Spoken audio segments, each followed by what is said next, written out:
খুব সকালে ঘুম ভেঙে গেল কাউন্টের। রাতেও ভালো ঘুম হয়নি। মাঝে মাঝেই ঘুম ভেঙে গেছে। আর তখনই অনুভব করেছেন সেই স্মৃতির যন্ত্রণা। সকালেই কার্লসবার্গের পথে রওনা হবার কথাও মনে হয়েছে তার। কিন্তু সব কিছু ভুলিয়ে লা স্টিলা গুনগুন করে উঠেছে কানের কাছে। দীর্ঘদিন পর গত সন্ধ্যা রাতে সেই গানের সুর কাউন্টের মন বড় অস্থির করে দিয়েছে। লা স্টিলার সেই ভুবনমোহিনী রূপ আর সুরেলা কণ্ঠ প্রতিনিয়ত কাছে টানে কাউন্টকে। তন্দ্রার ঘোরে বুঝি তাই আবার ডাক দিয়ে গেল সেই রূপ আর মধুর সুর। বিছানা ছেড়ে সরাইখানার বাইরে এলেন কাউন্ট। ভোরের স্নিগ্ধতার পরশে শরীর মন জুড়িয়ে গেল। রাতের ক্লান্তি যেন মুছে গেল। আর সে হৃদয় জুড়ানো স্নিগ্ধ হাওয়া গায়ে মেখে হাঁটতে হাঁটতে কাউন্ট এসে দাঁড়ালেন মালভূমির উঁচু জায়গাটায়। তাকালেন দিগন্ত বিস্তৃত পাহাড় আর সবুজ বনানীর দিকে।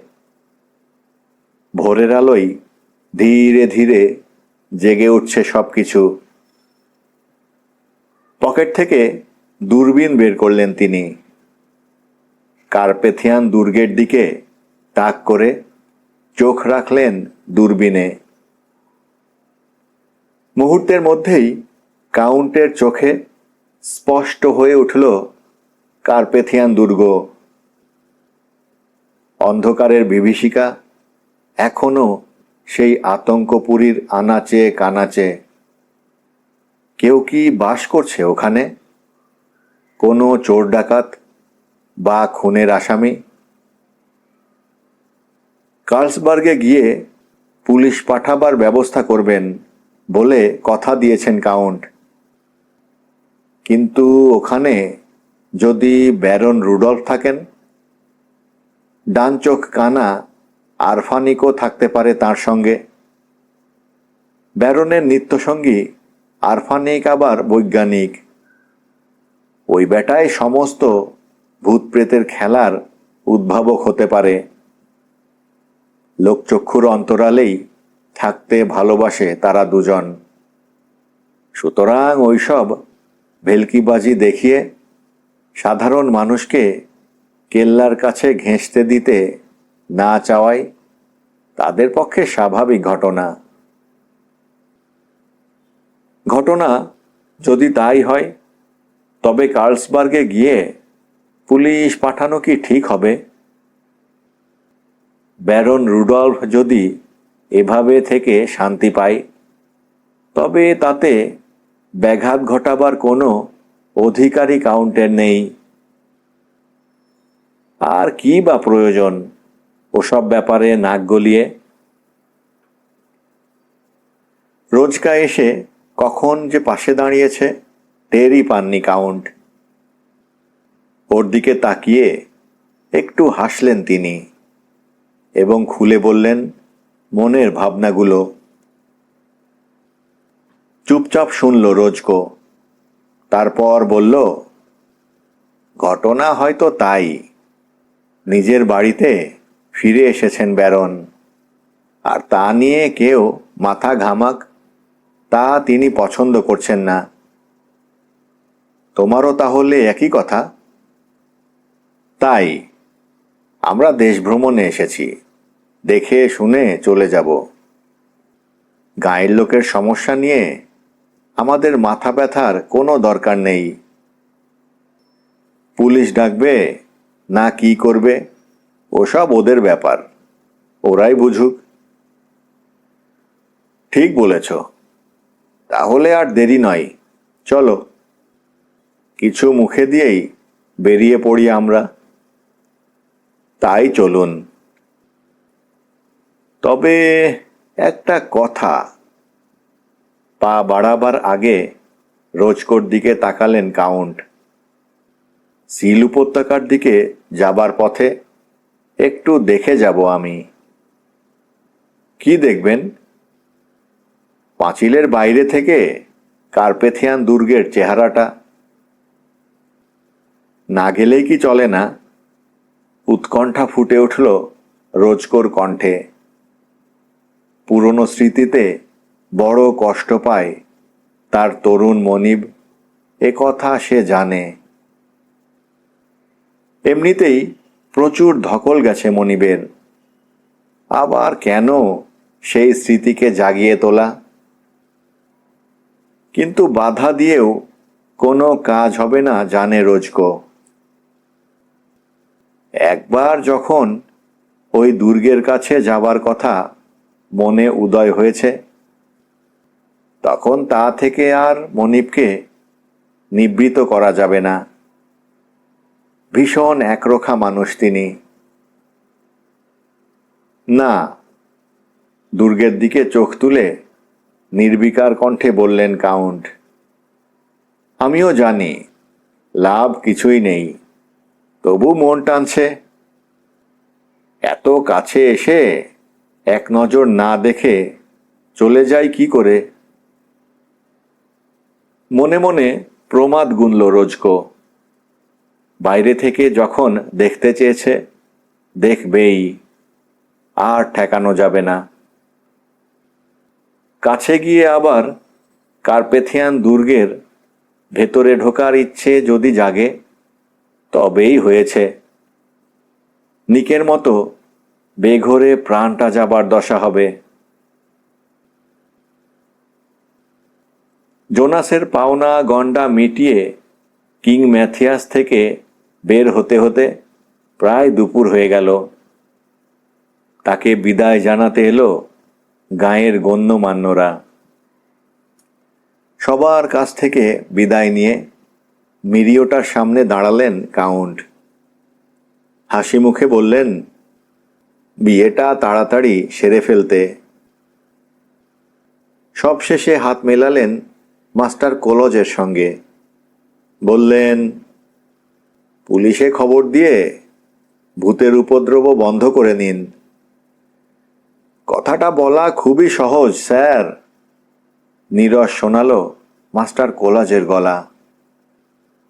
কাজেও সহজ মাস্টার কোলজ, হাসলেন কাউন্ট। কাছেই দাঁড়িয়েছিলেন পাঠাক। ভেবেছিলেন ওসব নিয়ে আর কোনো কথাই বলবেন না, কিন্তু কাউন্টের হাসি দেখে আর চুপ থাকতে পারলেন না তিনি। বললেন, আমাদের মতো অবস্থায় পড়লে টের পেতেন শয়তানের থাবা কাকে বলে। আমার পাও কেউ খামচে ধরতো, এই তো। আগে পা নয়, বুট। মনে করবেন না বানিয়ে বলছি। তা ভাববো কেন? আমি ভাবছি অন্য কথা। পুলিশ বা মিলিটারির বুট বড় শক্ত, সে ধাক্কা সামাল দিতে পারবে তো আপনাদের ওইসব ভূতেরা? আর দাঁড়ালেন না কাউন্ট। সবাই তাকিয়ে থাকলো কাউন্ট আর রোজকোর চলে যাওয়া পথের দিকে। কোলোসভারের পথ ধরে কার্লসবার্গের দিকে এগিয়ে যাচ্ছে তারা। দূরবীন ধরে একটা পথ দেখে নিয়েছিলেন কাউন্ট। সেই পথটা পাহাড় ঘুরে উঠে গেছে ভলক্যান অঞ্চলে। ওই পথ ধরেই গড়ের কাছে যাবেন তিনি। গাঁয়ের লোক দেখতে পাবে না।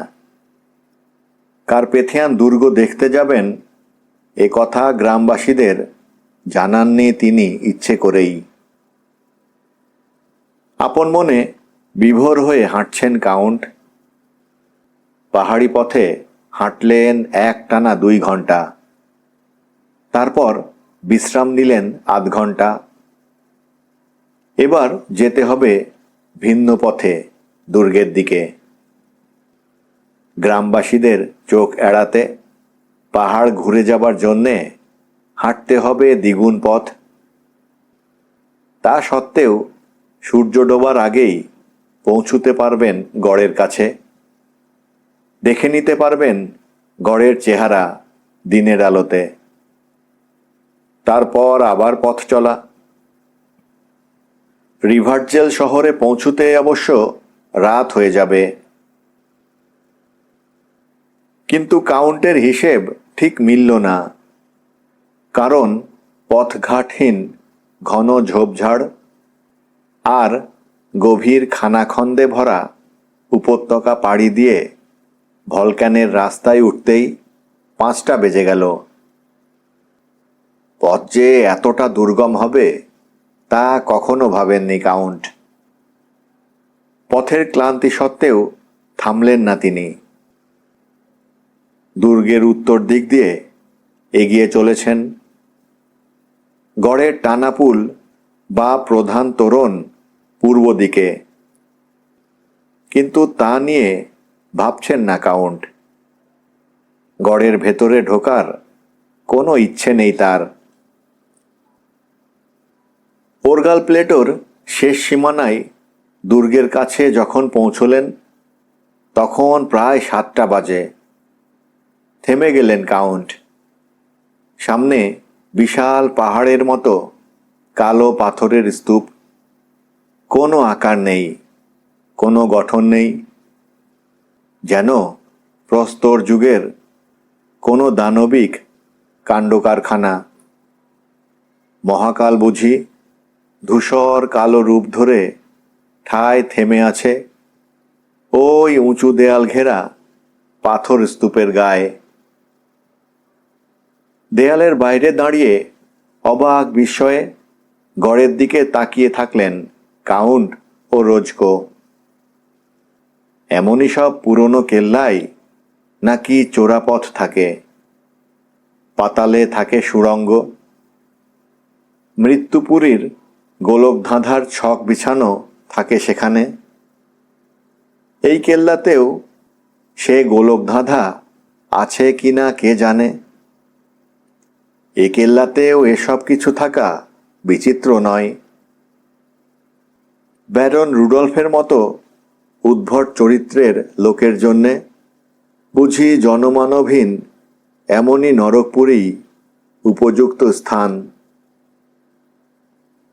ডুবন্ত সূর্যের আলোয় কার্পেথিয়ান দুর্গের দিকে নিষ্পলক তাকিয়ে রইলেন কাউন্ট।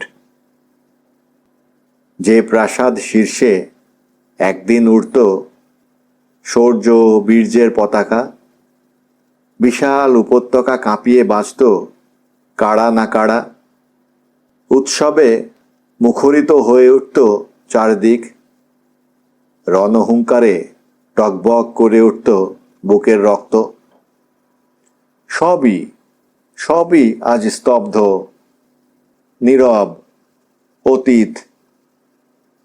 প্রাসাদপুরীর ঘুম ভাঙাতে কোথাও কোনো শব্দ নেই। একটা পাখিও ডাকছে না কোথাও, শব্দ করছে না পোকারা। প্রাসাদের দরজা জানালা যা নজরে আসছে সবই বন্ধ। ছাদ বা ডোনজন জনহীন।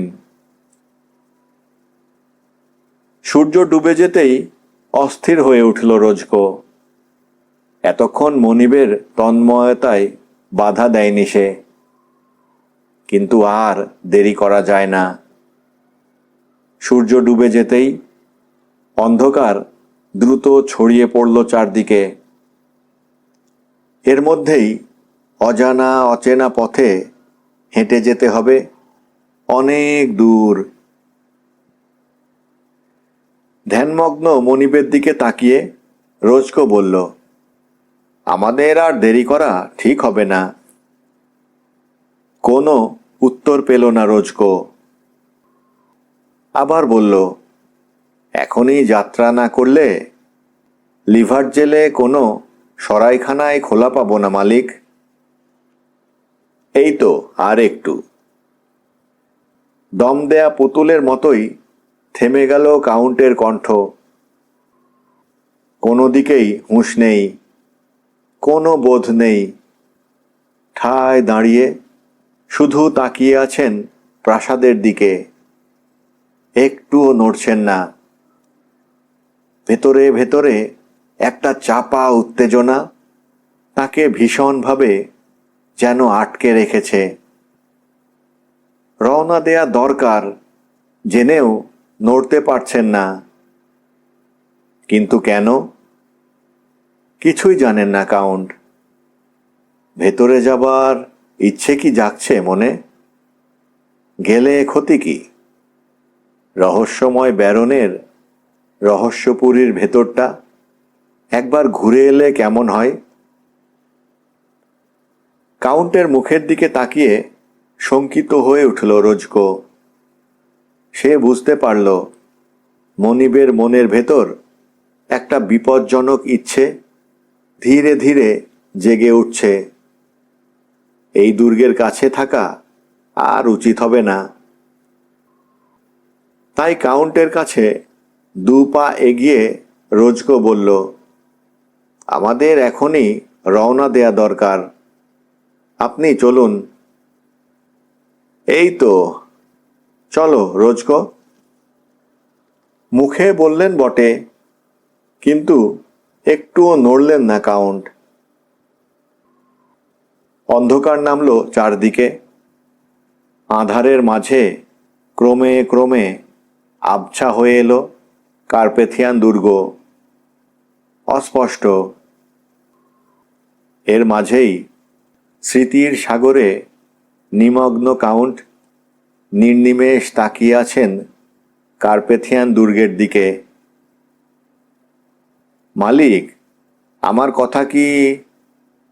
বুঝেছি রোজকো, চলো। দুর্গের দিক থেকে চোখ ফিরিয়ে পা বাড়াবার মুহূর্তেই ভীষণ চমকে উঠলেন কাউন্ট। প্রাসাদের বুরুজের ছাদে অন্ধকার ফুঁড়ে জেগে উঠল এক নারী মূর্তি। চোখ দুটো আটকে গেল কাউন্টের। আবছা অন্ধকার থেকে ধীরে ধীরে স্বচ্ছ হয়ে উঠছে পিঠের ওপর ছড়ানো এলো চুল। সামনে দুহাত বাড়ানো যে অপূর্ব সুন্দরী নারী মূর্তিটি, সে আর কেউ নয়, কাউন্টের হারিয়ে যাওয়া মানসী লা স্টিলা। গায়ে শ্বেতশুভ্র পোশাক। সেই শেষ অনুষ্ঠানে এই পোশাকই ছিল লা স্টিলার পরনে। গান গাওয়ার সেই অনুপম ভঙ্গি। হাত দুটো বাড়িয়ে আছে কাউন্টের দিকে। চোখের দৃষ্টিতে কি গভীর আবেগ! কাউন্টকে বুঝি কাছে ডাকছে। কাউন্টের বুক ভেঙে বের হয়ে এলো একরাশ হাহাকার। লা স্টিলা, আমার প্রিয়তমা লা স্টিলা। সামনের দিকে উন্মাদের মতো ছুটতে লাগলেন কাউন্ট, কিন্তু হাত বাড়িয়ে ধরে ফেলল রোজকো। অল্পের জন্যে মারাত্মক বিপদ থেকে রক্ষা পেলেন কাউন্ট, কারণ তার সামনেই ছিল গভীর খাদ। কিন্তু এ কি? কোথায় কোথায় সেই নারী মূর্তি? মুহূর্তের মধ্যেই অন্ধকার গ্রাস করে নিল সব কিছু। তবে কি লা স্টিলা বেঁচে আছে? কাউন্টের হৃদয়ের জমাট বাঁধা বেদনার আর্ত হাহাকারে ভারী হয়ে উঠল সন্ধ্যার আকাশ। সে আছে, বেঁচে আছে। লা স্টিলা কি সত্যিই বেঁচে আছে? এ কি করে সম্ভব? 5 বছর আগে থেকেই যাকে মৃত বলে জানেন কাউন্ট, সে তো ওই গম্বুজের ছাদে দেখা দিয়ে গেল। চোখ তো আর ভুল দেখেনি। রোজকেও দেখেছে, সুতরাং মায়া মরীচিকাও নয়। লা স্টিলা তাহলে মরেনি, আজও জীবিত সে। কাউন্টের মনে এক নতুন রহস্যের জটা জাল ছিন্ন হয়ে গেল, আর সেইভাবেই নিজের মনে সাজিয়ে নিলেন ঘটনাগুলো।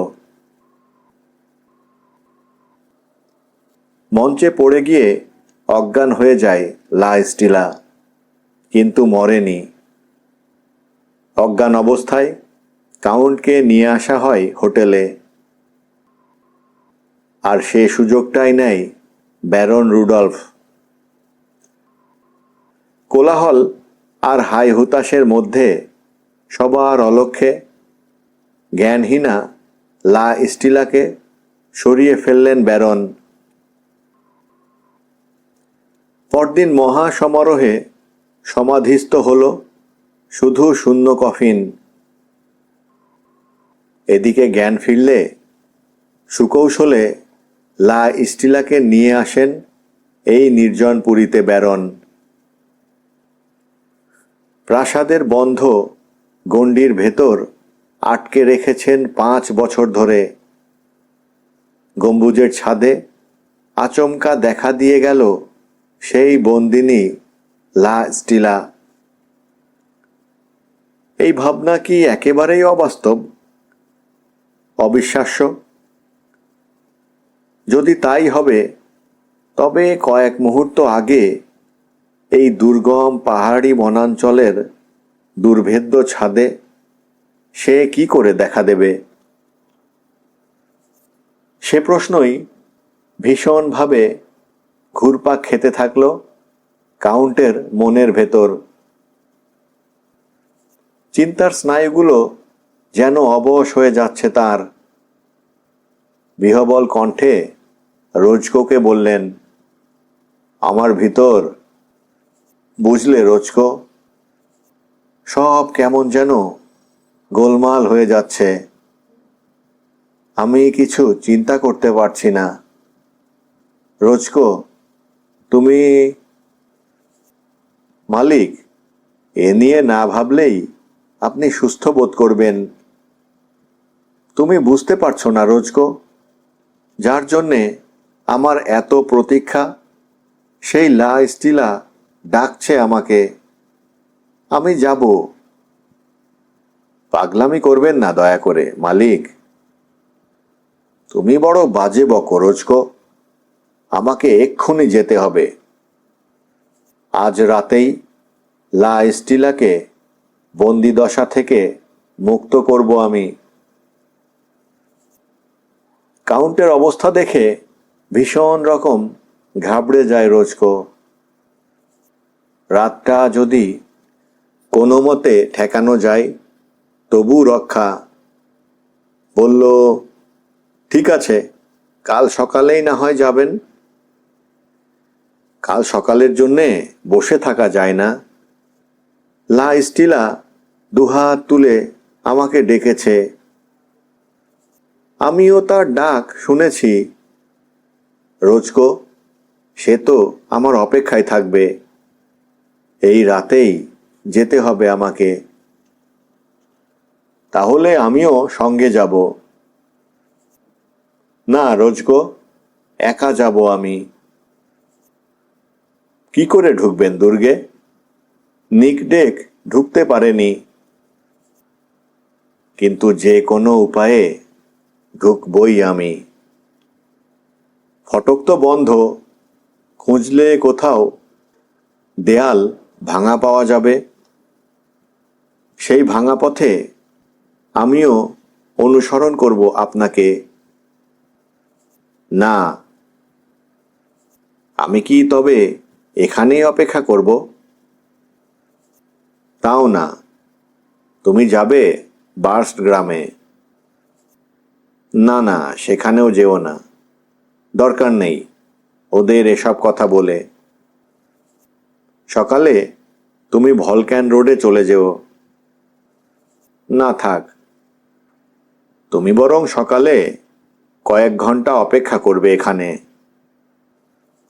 আমি যদি না ফিরি তবে দ্রুত চলে যাবে কার্লসবার্গ। পুলিশ নিয়ে ফিরবে।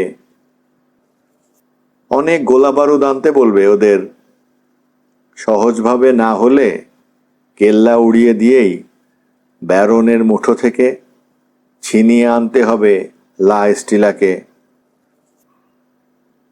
রোজকো দেখল সীমাহীন আবেগ আর উত্তেজনায় কাঁপছেন কাউন্ট। এ যেন তার অতি চেনা কাউন্ট নয়, অন্য কোনো মানুষ। কি করবে এখন, তাই ভাবছিল রোজকো। আর তাই দেখে চেঁচিয়ে উঠলেন কাউন্ট, এখনো দাঁড়িয়ে কেন? যাও, জঙ্গলে ঢুকে পড়ো। এ সময়ে সত্যি আমাকে চলে যেতে বলছেন মালিক? তবে আর বলছি কি, যাও।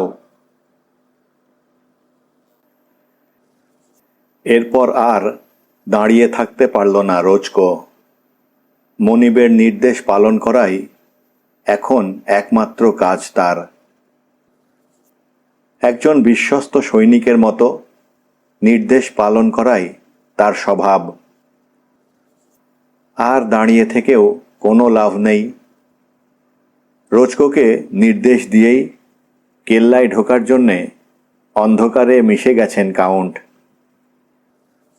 কিন্তু নিক ডেক যা দিনের আলোতে পারেনি, ঘন কালো অন্ধকারে কাউন্ট কি তা পারবেন? এ শুধু নিজের জীবনকে বিপন্ন করে তোলা। রাতে কেল্লায় ঢুকতে ব্যর্থ হলে দিনের আলোতেও তিনি হয়তো চেষ্টা করবেন, কিন্তু নিশ্চিত যে ভেতরে ঢোকার পথ পাবেন না। সুতরাং কাউন্টকে নিরাশ হয়ে ফিরতেই হবে ভলক্যানে। তাই মনে মনে ভলক্যানে গিয়ে অপেক্ষা করাই শ্রেয় বলে সিদ্ধান্ত নিল রোজকো।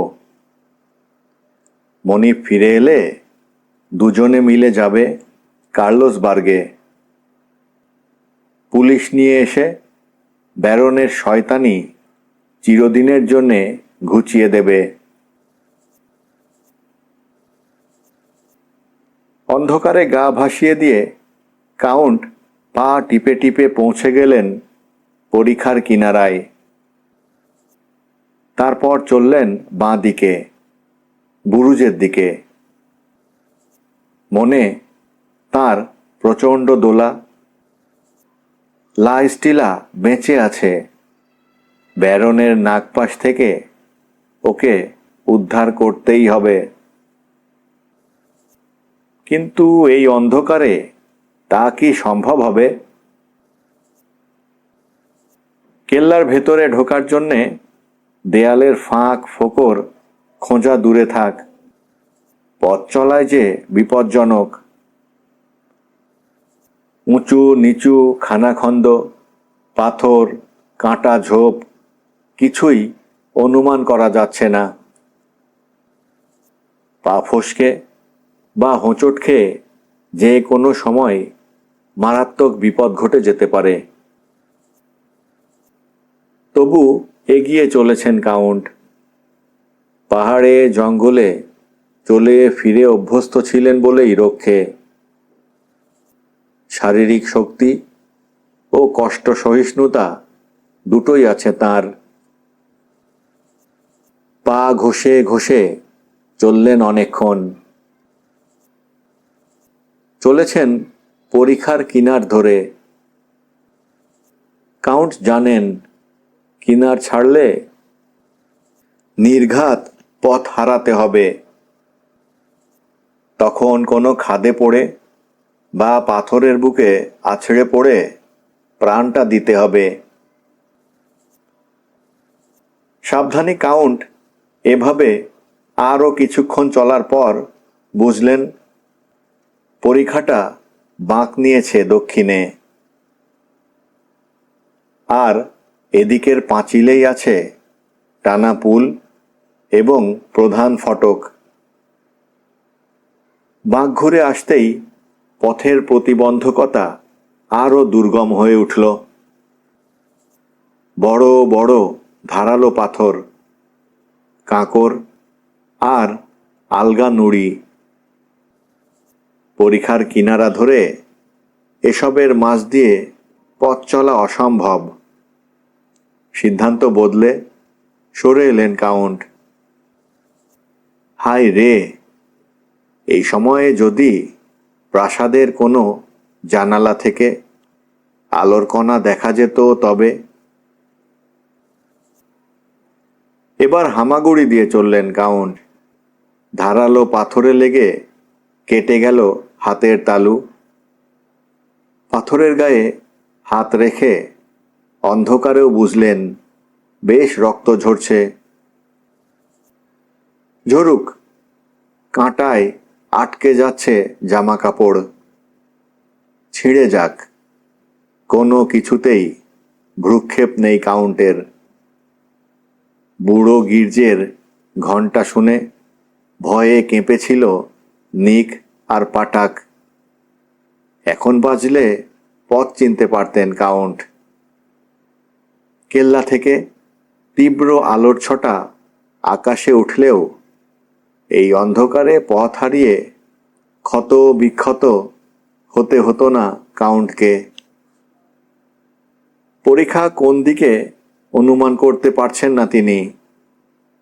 টানাপুল কোন দিকে?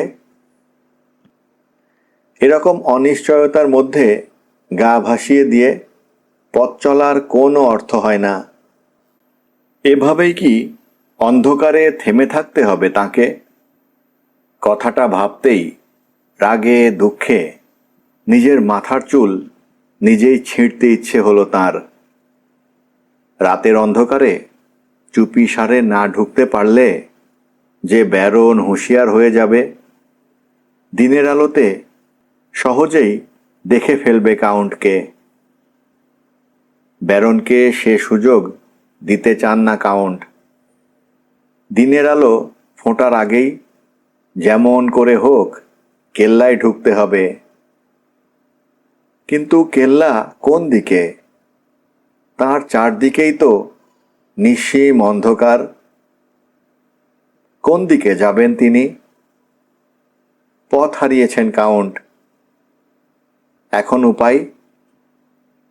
বুকের ভেতর হাহাকার করে উঠল তাঁর। সেই জমাট হাহাকার বের হয়ে এলো দীর্ঘশ্বাস হয়ে। হায়, লা স্টিলা, স্টিলা! এই আর্তচিৎকার কেন?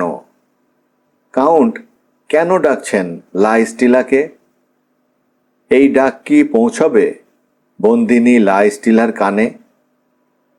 তবু আবার ডাকলেন কাউন্ট উচ্চস্বরে লা স্টিলাকে, এবং আবার বারবার। সে ডাক প্রতিধ্বনি হয়ে গভীর অন্ধকারে নিমগ্ন উপত্যকায় ছড়িয়ে পড়ল ছন্দায়িত ঢেউ তুলে। লা স্টিলার নাম ধরে ডাকার আনন্দে বিভোর কাউন্ট অন্ধকারের মধ্যে হঠাৎ আলোর কণার ঝলকানি দেখে চমকে উঠলেন। ভালো করে চোখ রাখলেন তিনি, এবং নিজের চোখকেও বিশ্বাস করতে পারলেন না কাউন্ট। সত্যিই তো এক টুকরো আলো ওপরে পথের নিশানা দেখিয়ে তাকে ডাকছে। লা স্টিলা ডাক শুনেছে তার। তার ভাঙা হৃদয়ের প্রলাপ শুনে আলো নিয়ে পথ দেখাতে এসেছে লা স্টিলা নিজে। তবে আর দেরি কেন? আলোটাকে নিশানা করে আবার দ্রুত চলতে শুরু করলেন কাউন্ট। এসে গেলেন পরিখার কিনারে। তারপর ছুটলেন ফটকের উদ্দেশ্যে। কিন্তু টানাপুল যে উঠানো, 50 ফুট উঁচু দেয়াল টপকাবেন কিভাবে? টানাপুল তোলা জেনেও থামলেন না তিনি, এবং সেখানে পৌঁছে অবাক হয়ে গেলেন। পরিখার ওপর সেতুর মতো পাতা রয়েছে টানাপুল, কিন্তু কোনো কিছুই ভেবে সময় নষ্ট করতে চাইলেন না কাউন্ট। ছুটে পুল পেরিয়ে পৌঁছে গেলেন বন্ধ ফটকের সামনে। হাত দিয়ে একটু জোরে ধাক্কা দিতেই সশব্দে খুলে গেল ফটকের পাল্লা দুটো। মুহূর্ত মাত্র দেরি না করে ভেতরে ঢুকে পড়লেন কাউন্ট। আর ঠিক সেই সময়েই প্রচণ্ড শব্দ করে উঠে এলো টানাপুল। বন্ধ হয়ে গেল প্রাসাদের তোরণ। রাতের অন্ধকারে কার্পেথিয়ান দুর্গের ভেতর আটক হলেন কাউন্ট ফ্রান্স ডি টেলেক। কার্পেথিয়ান দুর্গের আশপাশ দিয়ে চলতে ফিরতে যে কোনো লোকেরই গা ছমছম করে ওঠে, কারণ দূর থেকে ওটা একটা ভগ্নস্তূপ ছাড়া আর কিছুই মনে হয় না। পরিত্যক্ত প্রাসাদের ভগ্নস্তূপ, তাই স্বাভাবিকভাবেই সকলের মনে ভয়ের উদ্রেক করে থাকে। গ্রামবাসীরা দেখছে প্রাসাদের ইট পাথর খসে পড়ছে, কেল্লা ভাঙছে, কিন্তু তা নিয়ে কেউ মাথা ঘামাতে চায়নি। গ্রামে সাহসী বলে যারা বেশি পরিচিত, তারাও নিজেদের সব সময় নিরাপদ দূরত্বে রেখেছে ওই প্রাসাদ থেকে। তবে মহাকাল বুঝি তখন পর্যন্ত তার অনিবার্য বিধান নিয়ে কার্পেথিয়ান দুর্গে হানা দেয়নি। সামন্ত প্রভুদের কেল্লা ধ্বংস হতে সময় লাগে। বাইরে থেকে যাই মনে হোক না কেন, ভেতরে প্রাসাদের প্রায় সব কিছুই ঠিক আছে। ঠিক আছে হলঘর, ভূগর্ভস্থ কক্ষ, বিরাট আকারের সব খিলান, গলিপথ, সভাকক্ষ, সবই। শুধু অব্যবহারে এখানে সেখানে পাথরের গায়ে জমে উঠেছে সবুজ রঙের শ্যাওলা। এই প্রাসাদের পাতালে আছে গোলক ধাঁধা, পুরু দেয়ালে লুকানো সিঁড়ি, কামান বসানোর জন্যে বিশেষভাবে তৈরি দুর্ভেদ্য কক্ষ। 3 তলা ডোনজনে আছে অসংখ্য ঘর, যার অনেক কয়টাই এখনো বাসোপযোগী। আছে বিশাল ছাদ, অসংখ্য দালান কোঠা, আছে গোলক ধাঁধার মতো গলিপথ, যার কোনোটা চলে গেছে বুরুজের শীর্ষে, কোনোটা পাতালপুরীতে। সেখানে আছে অসংখ্য সুড়ঙ্গ, যার কিছু এঁকে বেঁকে গিয়ে উঠেছে ভলক্যান রোডে।